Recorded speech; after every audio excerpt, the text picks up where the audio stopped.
Scene dibuka oleh seorang pria bernama Ocklinil Sesersu atau yang lebih dikenal sebagai Central C. Ia lahir pada 4 Juni 1998 di London, Inggris dari pasangan imigran dan dibesarkan oleh keluarga kelas menengah.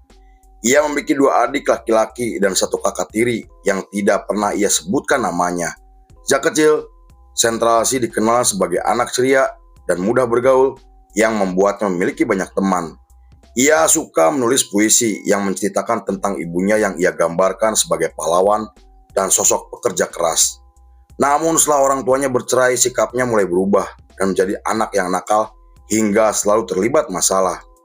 Saat itu ia sering berkelahi dengan kakak kelasnya untuk membela temannya yang selalu dibully dan diintimidasi. Kemudian ketika Central C masuk ke bangku SMP, ia bertemu dengan Digadi dan menjadi teman baiknya karena memiliki banyak kesamaan. Ia mulai tertarik dengan musik hip hop setelah melihat film yang membahas tentang permusuhan rapper antara West Coast dan East Coast. Sejak saat itu, Central C mulai belajar nge-rap dengan mendengarkan lagu milik beberapa rapper berpengaruh seperti Tupac Shakur, Ice Cube, dan Biggie Small. Setelah itu, ia mulai bergabung dengan geng remaja yang dikenal selalu berbuat onar hingga melakukan aksi kriminal. Bahkan ketika ia berumur 16 tahun, ia dikeluarkan dari sekolah karena sulit diatur dan selalu membuat masalah. Ia juga sempat ditahan selama 2 hari setelah memukul kakak kelasnya karena telah mengganggu kedua adiknya.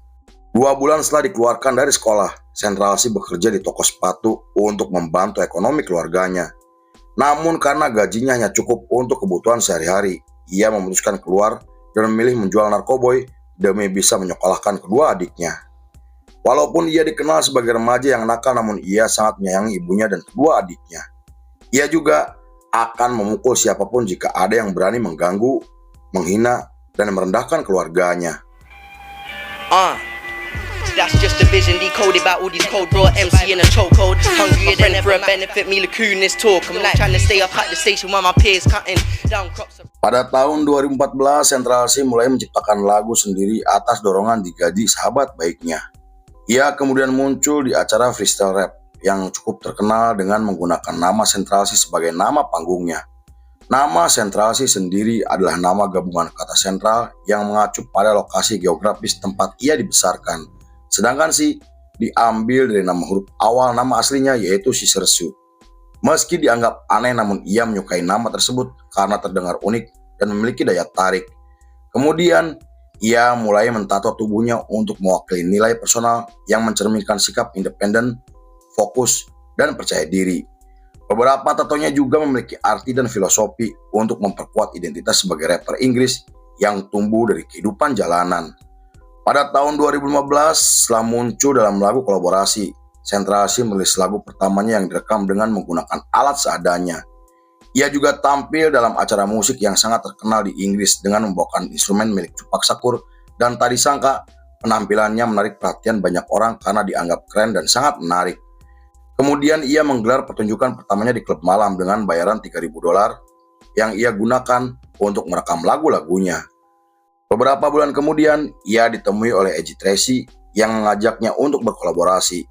Hal itu karena Tracy sangat terkesan setelah melihat lirik lagu Central C, dan setelah menjalani sesi rekaman selama 2 minggu, lagu remix mereka akhirnya dirilis pada tahun 2016. Ia juga merilis lagu solo pertamanya untuk memperluas jaringan dan koneksi dalam skena musik bawah tanah. Berkat keberhasilan lagu pertamanya, Central C mendapatkan tawaran kontrak dari label besar karena tertarik dengan karakter dan lagu-lagunya. Namun saat itu ia menolak tawaran tersebut karena bertentangan dengan prinsip dan memilih jalur independen karena tidak ingin dikekang dan dibatasi oleh siapapun. Pull up skirt, would you ride for me?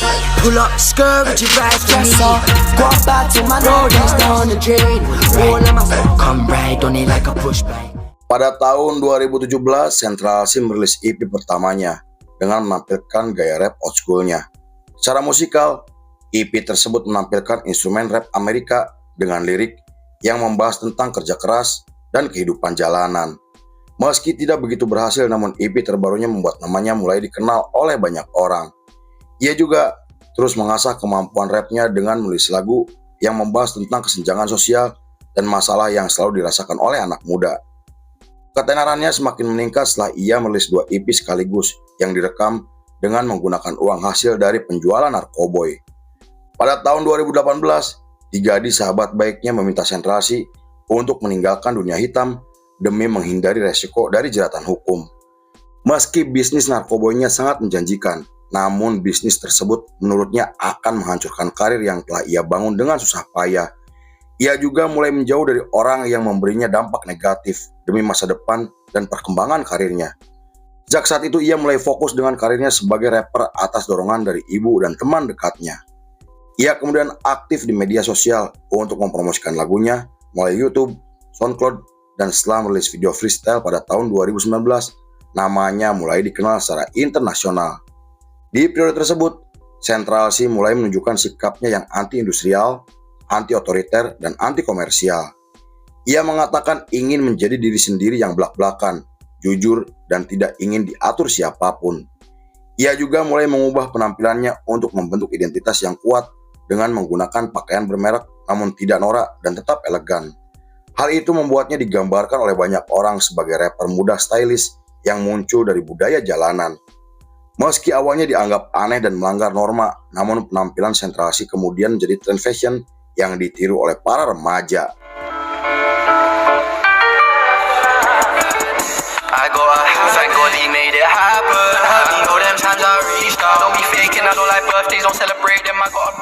Pada tahun 2020, Sentralsi mulai membangun reputasinya sebagai rapper Drill dengan merilis lagu yang lebih brutal dari sebelumnya. Tak disangka lagu tersebut kemudian viral di TikTok dan Instagram hingga mendapatkan jutaan viewers hanya dalam waktu yang singkat. Selain itu, video klip yang ia rilis di akun YouTube pribadinya telah ditonton 90 juta kali yang membuat namanya semakin dikenal hingga ke seluruh dunia. Hal itu menandai era baru untuk perkembangan musik UK Drill yang mulai diterima oleh banyak orang dari berbagai kalangan. Di sisi lain, Sentralsi dianggap sebagai rapper Inggris yang mengenalkan genre UK Drill ke seluruh dunia. Ketenarannya semakin meningkat setelah merilis lagu keduanya dengan lirik yang jujur dan visual yang sangat stylish. Selain menempati nomor 1 di beberapa negara, lagu terbarunya juga berhasil mendobrak industri musik dunia tanpa menghilangkan identitas aslinya. Karena itu, para jurnalis menggambarkan Sentralsi sebagai rapper jenius karena mampu membuat karya diterima oleh banyak orang. Di tengah ketenaran yang semakin meningkat, ia mulai mendapatkan kritikan dari rapper UK Drill karena dianggap telah melanggar kode etik dalam komunitas.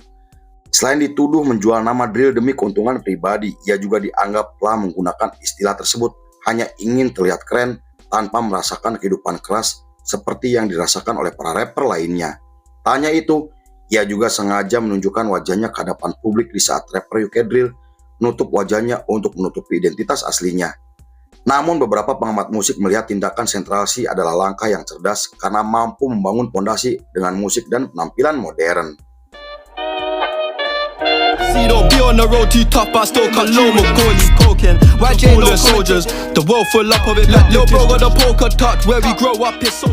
Pada tahun 2021, Sentralsi merilis album pertamanya yang membuat namanya semakin dikenal secara internasional.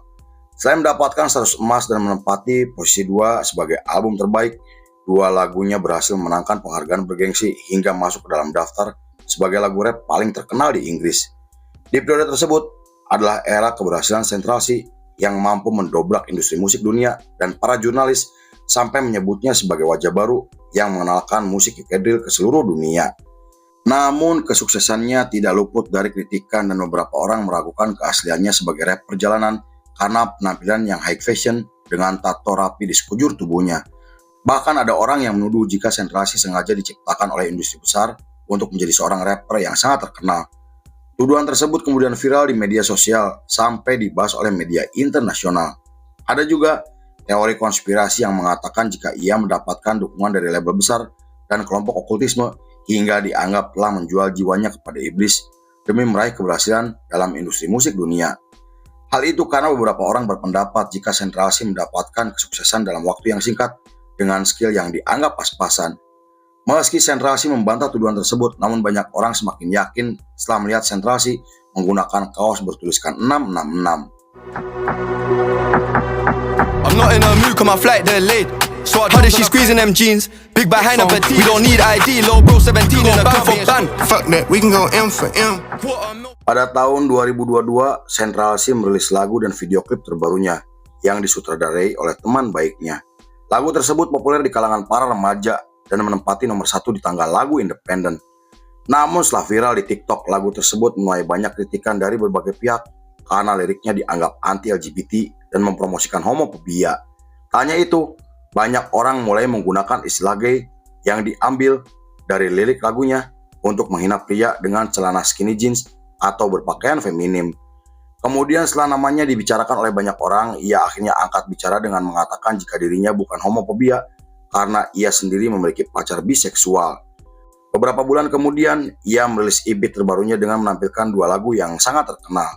Lalu pada tahun 2023, ia merilis single yang membuatnya menjadi rapper Inggris pertama dengan pencapaian 1 miliar streaming di aplikasi Spotify.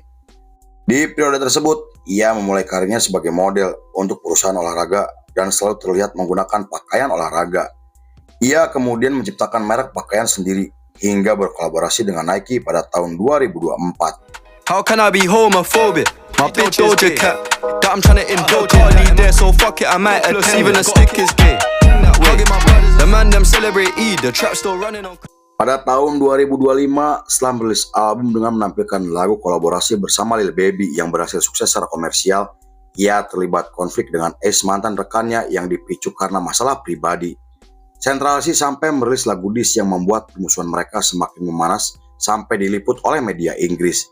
Ace kemudian membahas diss tersebut dengan merilis lagu yang menyebut jika Central C adalah rapper palsu dan para penggemar dari kedua rapper saling serang melalui Instagram. Di tengah permusuhan kedua rapper yang menggemparkan, seorang YouTuber bernama Trap Loros membuat video untuk menyerang Central C. Ia menyebut jika Central C adalah studio geng untuk menggambarkan seorang rapper yang tidak hidup di jalanan seperti rapper drill di Amerika. Ia juga menambahkan jika Central C tidak pernah terlibat dalam dunia gangster dan hanya mengaku sebagai anggota geng untuk terlihat keren dan hanya pencitraan. Meski saat itu ia tidak membalasnya secara langsung, namun ia kemudian memposting sebuah gambar untuk menyindir YouTuber tersebut. Beberapa bulan kemudian, Central C muncul dalam unggahan video Instagram milik Lil Durk dengan rambut bento notch, sebuah gaya yang dianggap sebagai simbol penting dalam budaya Afrika terutama para wanita. Hal itu membuatnya dikecam oleh banyak pihak karena dianggaplah menghina dan tidak pantas digunakan oleh pria non-Afrika sebagai gaya. Meski Central C tidak menanggapi kecaman tersebut, namun para penggemar membelanya dengan mengatakan jika Central C memiliki darah Afrika karena ayahnya adalah orang Jamaika. Let's go. Where you at? Hey, Bali. We ain't got generational wealth. It's only gonna hit these diamonds long as I life us quick. Yo. The outside white, the inside brown like Michael. Tak lama setelah itu, ia muncul dalam acara Fashion Week bersama 2 rapper wanita yaitu Ice Spice dan Doja Cat. Ia kemudian memposting momen tersebut dengan menggunakan bahasa Arab yang kembali memicu kontroversi hingga dianggap telah menghina Al-Quran. Beberapa orang sampai menganggap jika tindakan tersebut tidak pantas karena akan menyinggung banyak pihak dan Central C akhirnya meminta maaf hingga menghapus postingan Instagramnya. Pada bulan Juni masih di tahun yang sama, ia menggelar pertunjukan di Sydney, Australia dalam rangkaian tur besarnya. Tapi sebelum acara dimulai, situasi pertunjukan mulai tidak kondusif setelah banyak orang mulai saling dorong yang membuat para penonton mengalami muntah, kelelahan, dan dehidrasi sampai harus dievakuasi. Para jurnalis kemudian berkomentar membandingkan pertunjukan tersebut dengan tragedi Astro World yang menelan banyak korban jiwa pada tahun 2021. Pada 5 Juli 2025, Central C datang ke Indonesia untuk tampil di Bali yang dihadiri oleh banyak orang, termasuk selebritis dan influencer Indonesia. Sampai saat ini, Central C bersama timnya masih berada di Bali untuk liburan dan menikmati suasana Bali. Beberapa orang sempat bertemu dengan Central C yang menggunakan jaket ojol lengkap dengan motor Varionya. Lalu film pun selesai.